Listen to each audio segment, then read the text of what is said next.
That was wild.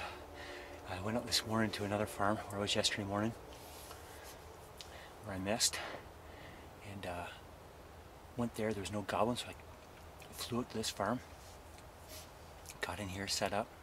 Never heard any goblins, so I thought, oh darn, it's kind of weird. Well, I heard one gobble a field across, or in the bush across, come burning across, two come out, one come in, and I thought he was a little bit leery. He was a nice bird.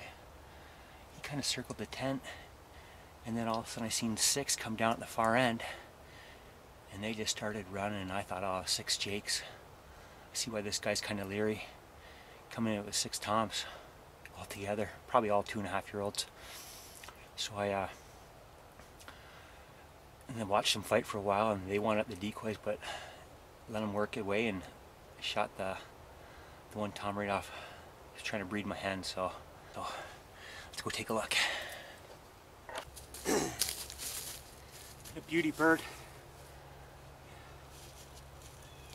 Got him right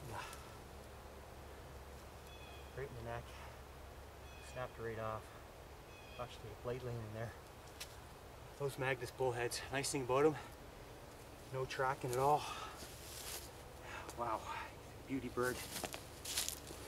Look at the damage it did. Wow. Crazy. Gotta love turkey hunting.